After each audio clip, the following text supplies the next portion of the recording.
Let's bring in South Carolina Senator Tim Scott. He chairs the Senate Banking, Housing, and Urban Affairs Committee, been a leading voice in passing the Clarity Act. Mr. Chairman, you and I have had many conversations about the Clarity Act. Yes. Where are we right now?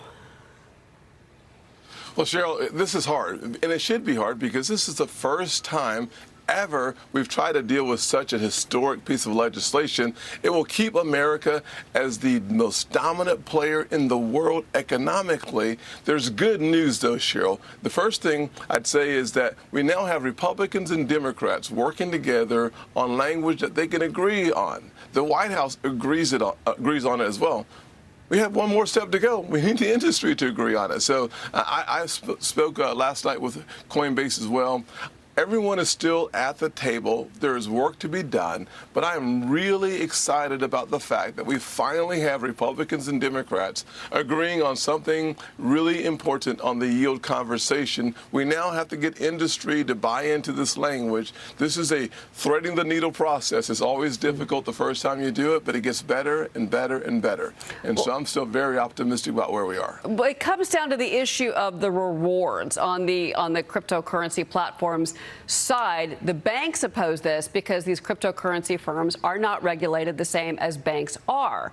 Of course, crypto platforms like a Coinbase, et cetera, don't want to be regulated like banks do. So does that mean that the banks, in a sense, are starting to win the argument about the rewards?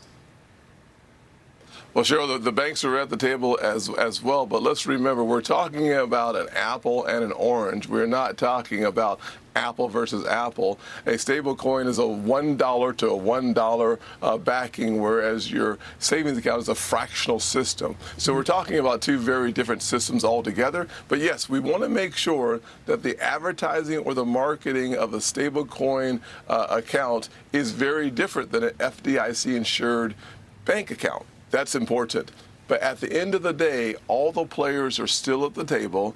We should expect this to be a very interesting and frankly exciting, not as exciting as March Madness, but it's pretty darn exciting to watch us get closer and closer to the end of this deal. I'm excited about where we are. All right. And I'm excited about March Madness. I agree with you on that.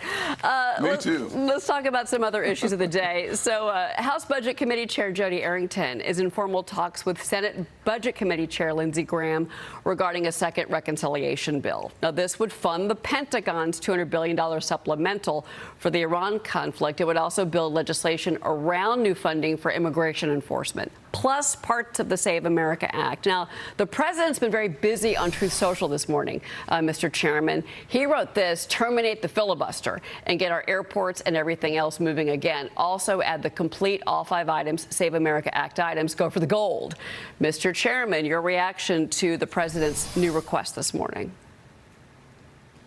Well, listen, if you were in an Atlanta airport on Monday or Tuesday, you had a 4-hour wait, and you have TSA workers that have not been paid consistently for 6 months of this fiscal year. It is so frustrating to watch senators, Democrats like John Ossoff, refuse to do the very job that they took an oath to do: keep America safe. We should all be frustrated. The American people should be frustrated that we're not doing our jobs. Republicans, we're getting the job done. Democrats, they're playing politics with national security. So having a vehicle that allows us to fund the Department of Homeland Security in its entirety is absolutely essential. Using the same vehicle to take care of the Iran conflict, common sense. And any part of the Save America Act where you have 8 out of 10 Americans agreeing with getting involved in the reconciliation process,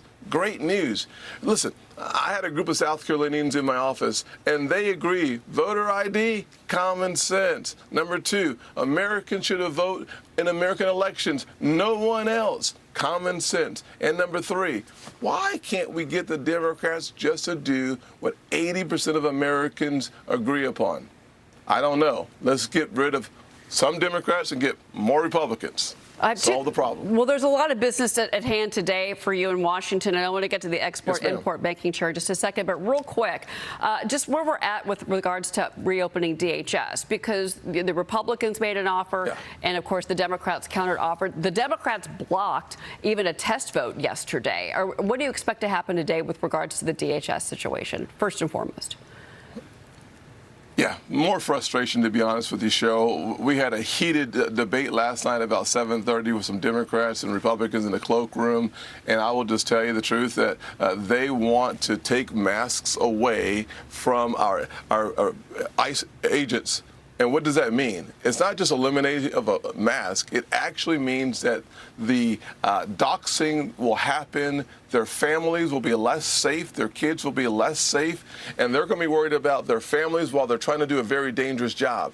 Let's just keep those folks who put on a badge to keep America safe. Let's keep them safe first. Job one is our national security. So anyone who wants to play games with those individuals are playing games with America's safety and our future. So this will be a frustrating day. It was a frustrating night last night, but I believe that we'll land the plane by being able to use a reconciliation package. President Trump keeps saying yes to the Democrats' demands, and they walk away from the table. They actually move the goalposts. They pull it out of the ground, and they move it back 10 yards, and then they replant it, and we say yes. How do you deal with a person who doesn't want to make a deal?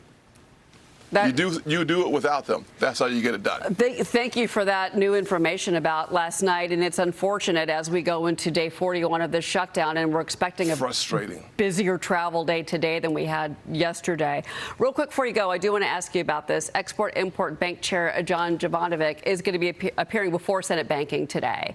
And this is going to be the committee's first step towards reauthorizing the Export-Import Bank ahead of the expiration in December, Mr. Chairman. What can we expect with this? Well, number one, let's remember what the Ex-Im Bank is all about. It is about us beating China. We need to have the funding apparatus around this country that allows for our exporters to be successful.